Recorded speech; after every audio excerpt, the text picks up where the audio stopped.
같이 한번 말씀 보겠습니다. 오늘요 계시록 3장 7절에서 13절 좀 보도록 할 텐데요. 계시록 3장 7절부터 13절 우리 같이 한번 보도록 하겠습니다. PPT가 막 가리고 그러진 않죠? 네. 같이 한번 교독하고요. 마지막 함께 읽겠습니다. 빌라델비아 교회 사자에게 편지하라. 거룩하고 진실하사 다윗의 열쇠를 가지시니 곧 열면 닫을 사람이 없고 닫으면 열 사람이 없는 그가 이르시되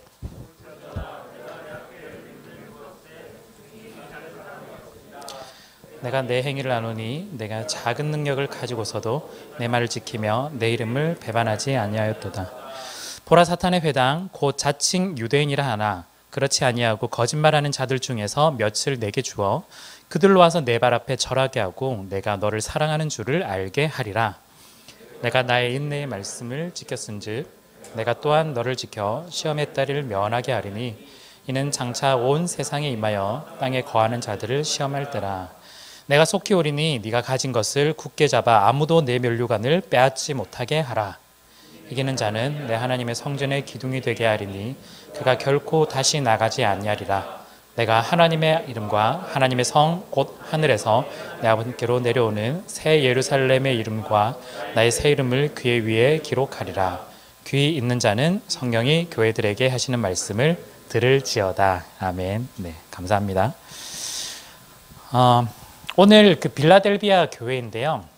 칭찬받은 교회입니다. 그래서 오늘 본문 여러분들께서 읽으신 대로 이 중에서 나에게 가장 마음에 와닿는 것들, 구절, 단어, 뭐든 좋으니까요. 그걸 하나 끝까지 잡으시고 오늘 말씀 또 보시면 참 좋겠습니다. 오늘은요 PPT가 없어요. 네, 그래서 PPT가 없습니다. 그냥 말씀만 들으시면 될 것 같고요. 나중에 성경 한 구절만 찾아보도록 하겠습니다.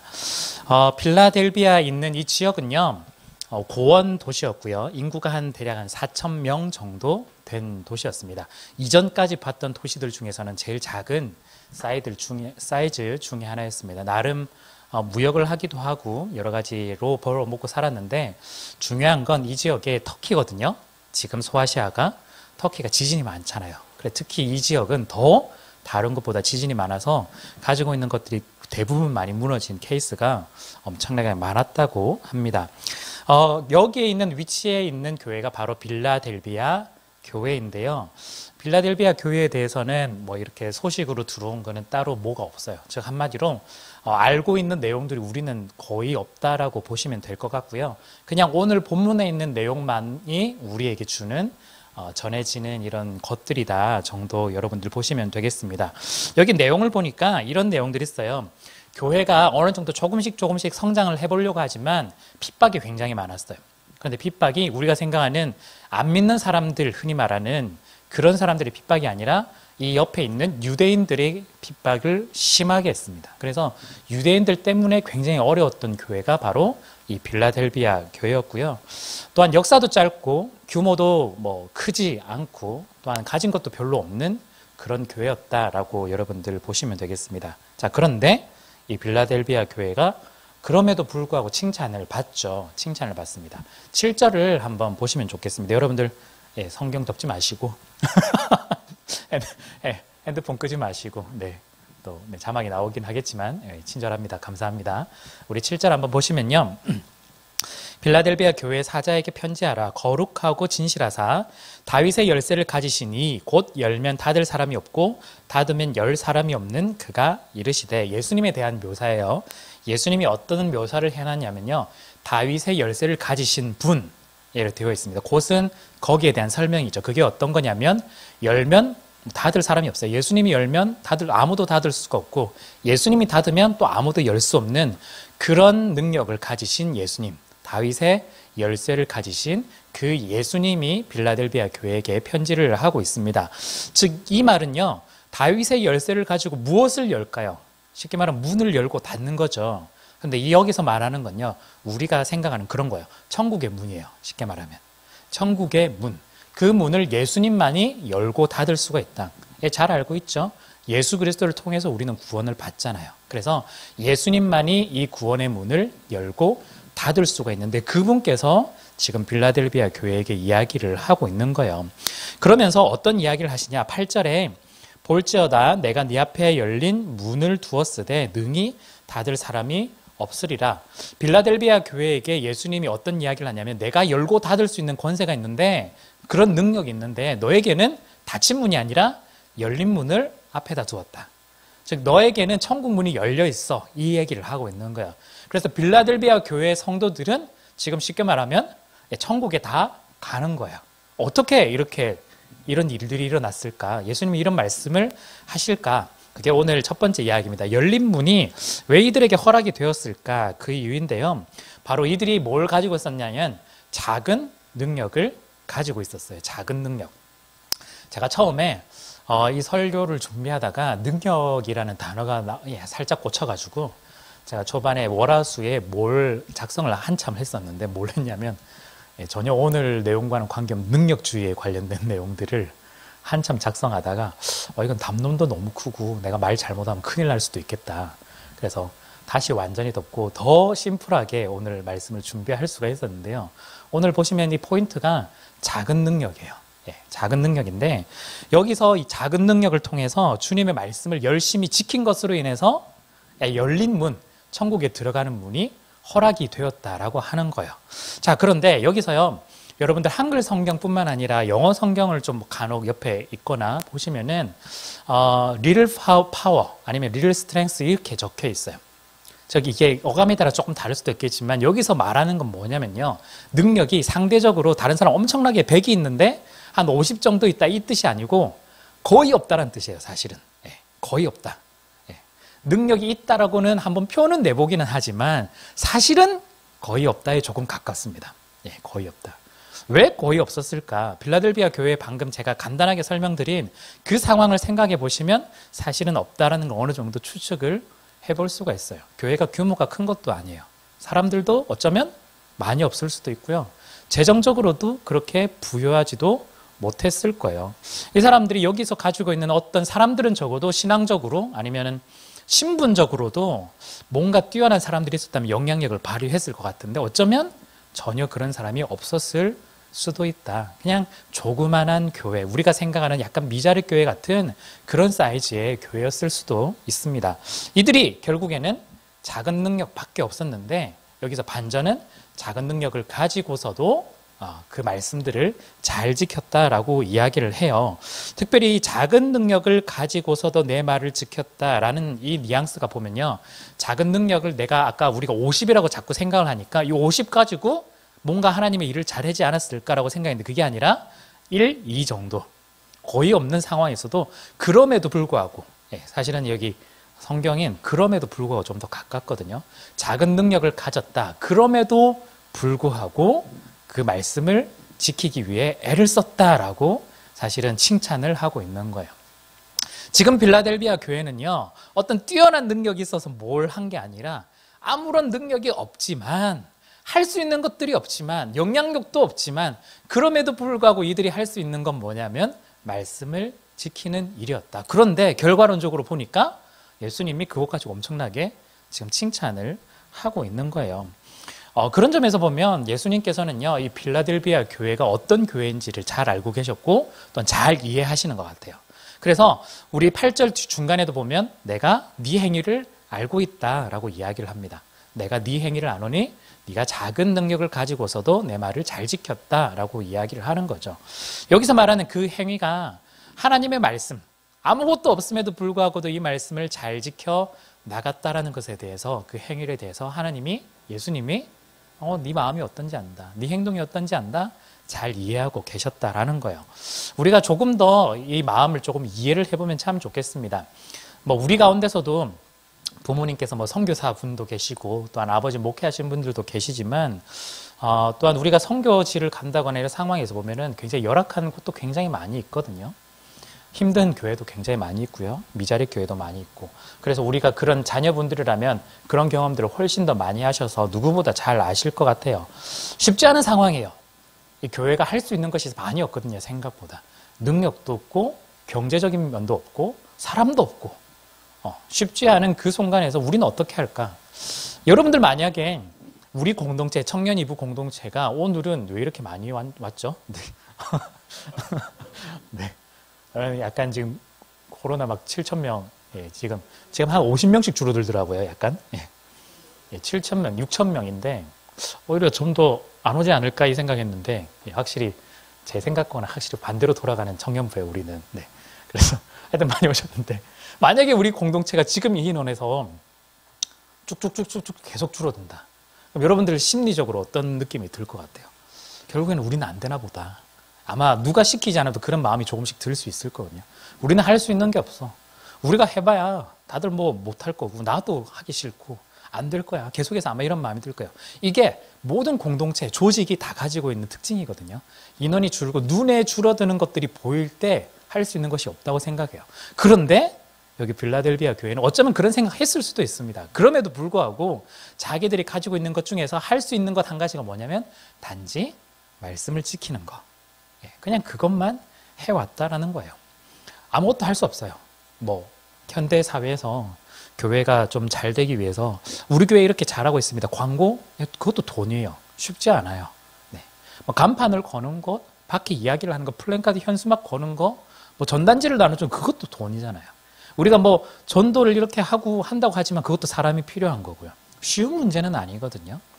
그런 상황에 무엇을 해야 될까? 우리가 단지 상황을 보고 아무것도 하지 않아야 될까? 그게 아니라 여기서는 그 상황에 집중하는 것이 아니라 지금 말씀에 오히려 더 집중을 하고 있다라는 거죠. 그럴 때 일어난 결과들을 오늘 본문에서 몇 가지 설명을 하고 있어요. 그 결과들. 그 결과가 어쩌면 여러분들에게 굳이 말씀을 지켜야 될까? 내가 힘든데 왜 지금 이 문제를 안 풀어내고 말씀을 따라야 될까라고 질문할 때 어쩌면 답이 될지도 모르겠습니다. 조금이라도 위안이 되고 힌트가 될지도 모르겠어요. 먼저 9절에 보니까 보라 사탄의 회당 곧 자칭 유대인이라 하나 그렇지 아니하고 거짓말하는 자들 중에서 몇을 내게 주어 그들로 와서 내 발 앞에 절하게 하고 내가 너를 사랑하는 줄 알게 하리라. 가장 먼저 어떻게 되냐면요. 유대인이라고 공격해왔던 사람들이 어떻게 했냐면요. 네 발 앞에 와서 절하게 했다. 이 말이 회개한다는 뜻이에요. 이 원래 이 문맥상으로는 회개한다는. 내가 너한테 잘못했어. 용서를 구하는 장면이에요. 하나님 앞에도 회개하고 사람한테도 용서를 구하는 장면인 거예요. 약간 놀라운 일들이 일어나는 거예요. 그냥 말씀만 나는 단지 지켰을 뿐인데 사람들이 와서 지금까지 나를 괴롭히었던 그 사람들이 그래 내가 잘못했어 미안해 이렇게 나오는 거죠. 그러면서 그 사람들이 뭘 알게 되냐면 정말 하나님께서 너 사랑하는 게 이제는 보여. 이 이야기를 하기 시작한다라는 거야. 사실은 좀 되게 놀라운 일이거든요. 우리는 뭔가 문제를 해결하기 위해서 애를 써야 될 것 같고 적극적으로 뭔가를 다 해야 될 것 같은데 물론 그게 중요한 부분이긴 하지만 그 중에서 가장 핵심적인 부분이 뭐냐면 그냥 단지 나에게 주어진 말씀들을 하나하나 지켜나갈 때 그럴 때 사람들이 나를 하나님께서 너무 사랑하신다는 걸 깨닫게 된다라는 거죠. 그러면서 우리 앞에 와서 미안하다, 용서를 구한다, 하나님 앞에 회개한다 이 이야기가 나온다라는 거예요. 정말 놀라운 일들이 일어나는 거예요. 그러면서 이어지는 10절에 어떤 또 놀라운 일들이 일어나냐면 네가 나의 인내의 말씀을 지켰은즉 내가 또한 너를 지켜 시험의 때를 면하게 하리니 이는 장차 온 세상에 임하여 땅에 거하는 자들을 시험할 때라. 예, 앞부분만 보시면 돼요.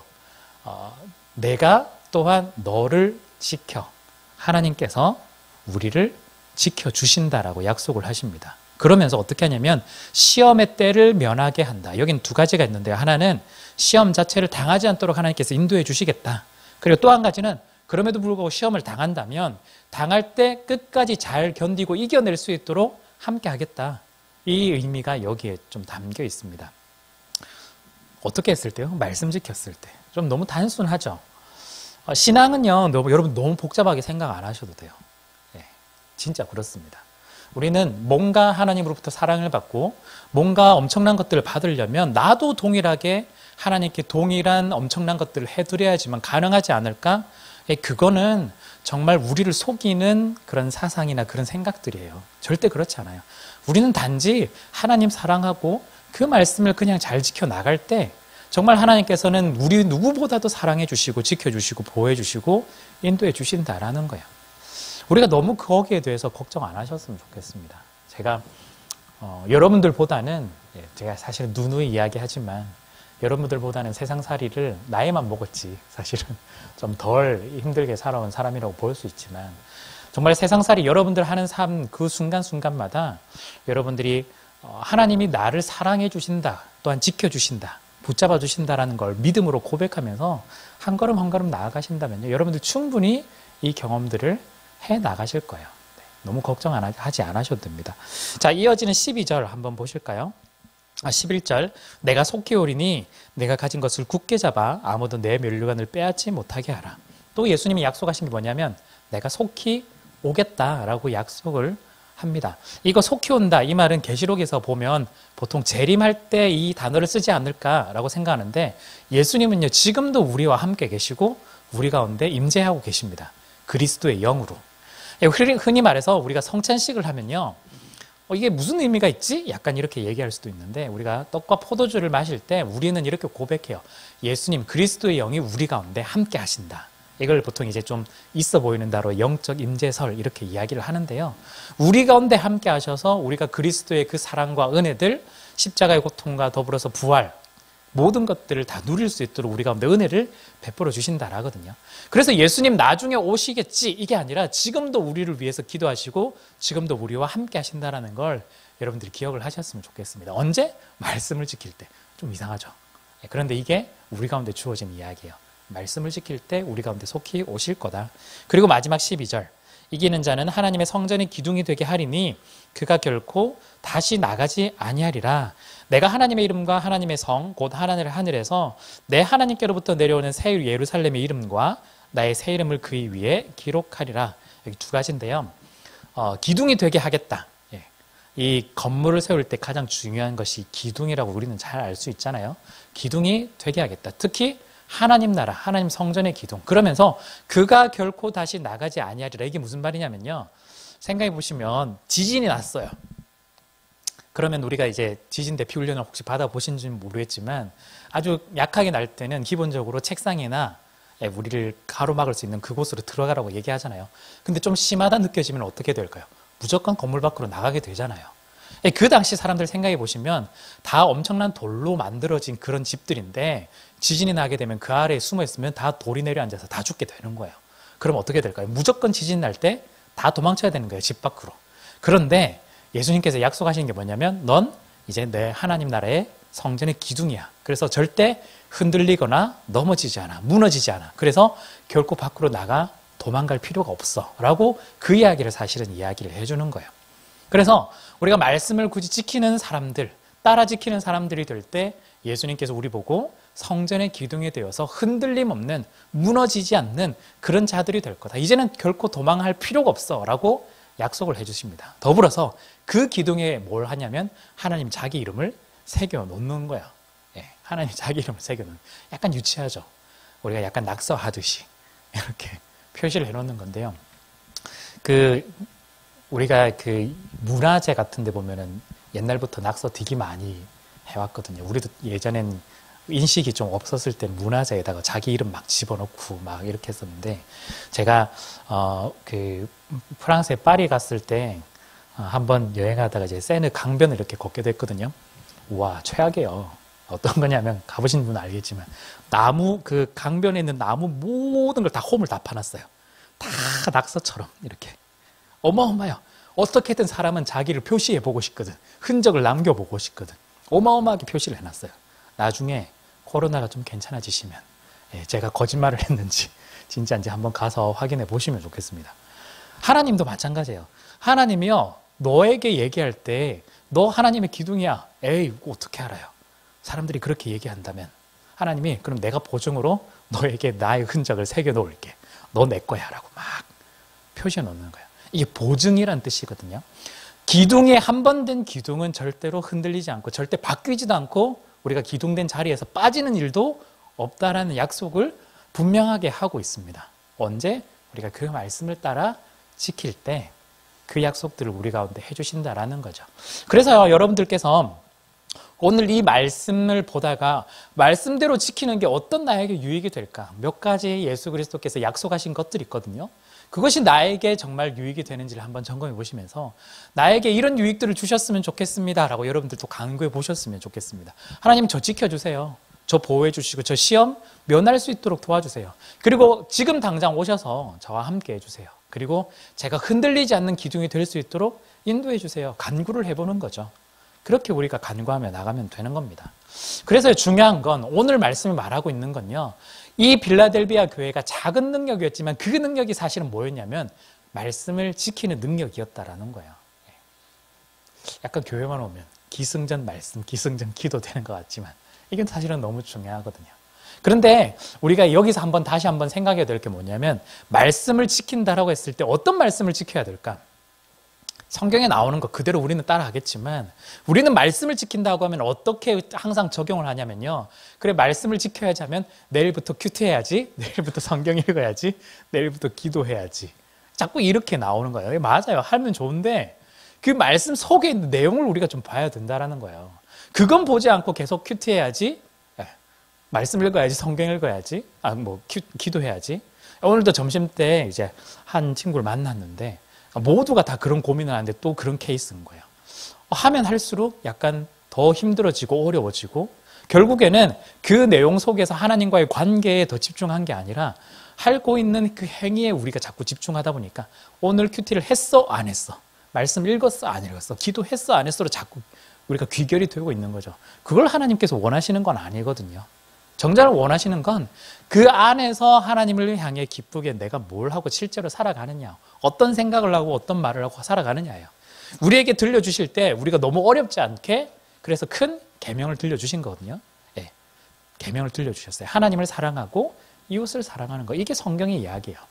너무 복잡하게 생각 안 하셔도 돼요.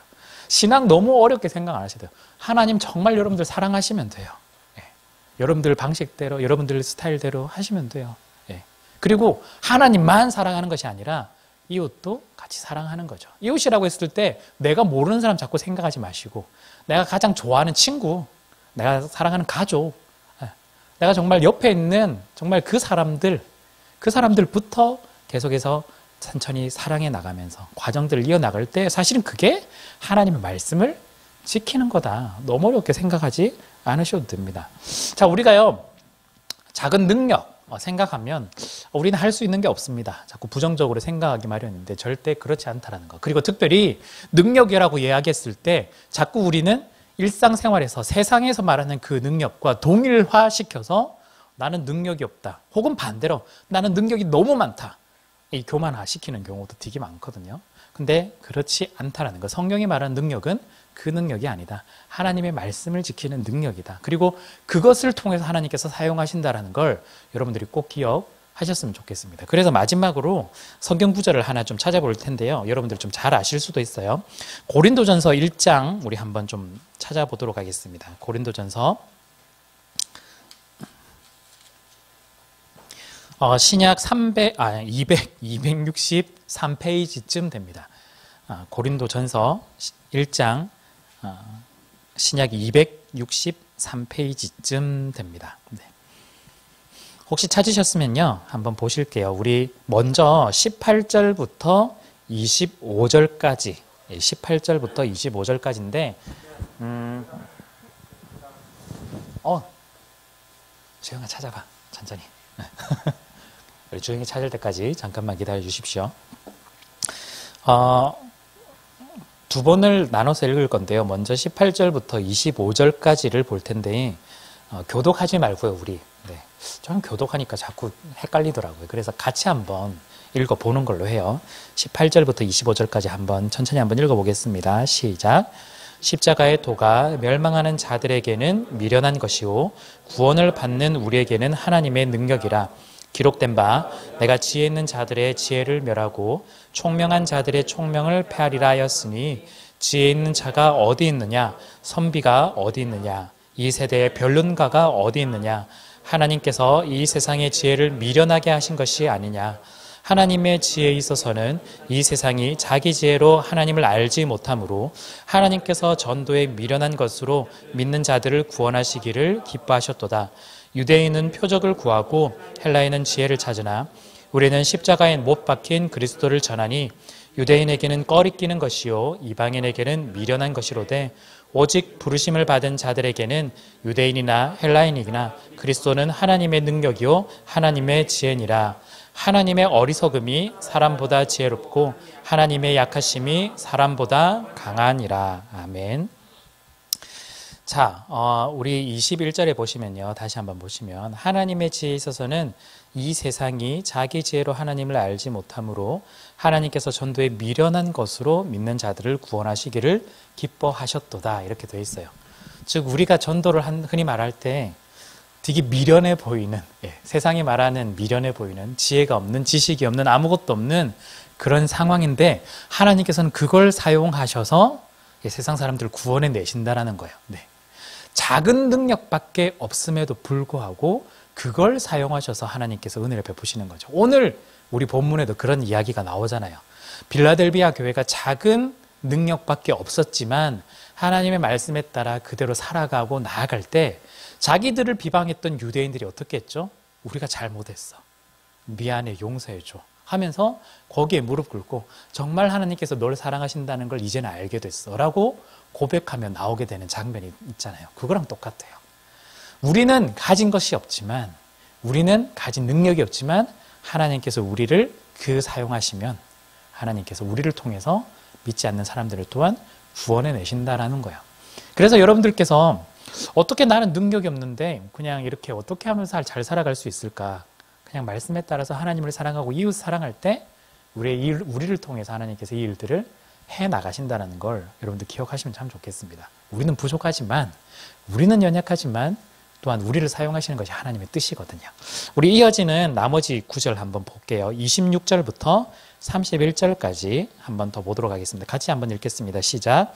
형제들아 너희를 부르심을 보라. 육체를 따라 지혜로운 자가 많지 아니하며 능한 자가 많지 아니하며 문벌 좋은 자가 많지 아니하도다. 그러나 하나님께서 세상에 미련한 것들을 택하사 지혜 있는 자들을 부끄럽게 하려 하시고 세상에 약한 것들을 행하사 강한 것들을 부끄럽게 하려 하시며 하나님께서 세상에 천한 것들과 멸시받는 것들과 없는 것들을 택하사 있는 것들을 패하려 하시나니 이는 아무 육체도 하나님 앞에서 자랑하지 못하게 하려 하심이라. 너희는 하나님으로부터 나서 그리스도 예수 안에 있고 예수는 하나님으로부터 나와서 우리에게 지혜와 의로움과 거룩함과 구원함이 되셨으니 기록된 바 자랑하는 자는 주 안에서 자랑하라 함과 같게 하려 함이라. 아멘. 우리가 예수 믿는 것이 세상에서는 사실은 마이너스거든요. 특히 지금 시대에서는요. 여러분들이 당당함을 가지고 세상을 살아가셨으면 좋겠습니다. 세상이 보기에는 아무런 능력이 없는 것 같아 보이지만, 세상이 보기에는 그렇지만 하나님 안에서는 이것이 하나님이 주신 우리에게 능력이라는 걸 우리가 기억하면서요. 그래서 우리에게 주신 말씀들을 하루하루 실천해 나가는 거죠. 더 하나님 사랑하시고 더 옆에 있는 사람들 사랑하시고 사람 가리지 마십시오. 저도 계속해서 개선을 해야 되겠지만 사람 가리지 마시고 믿는 사람만 사랑하고 믿지 않는 사람만 사랑하지 않고 이런 거 하지 마시고 모두를 다 사랑하시고 약한 사람, 천한 사람, 멸시받는 사람 다 사랑하도록 한번 노력해 보시면 좋겠습니다.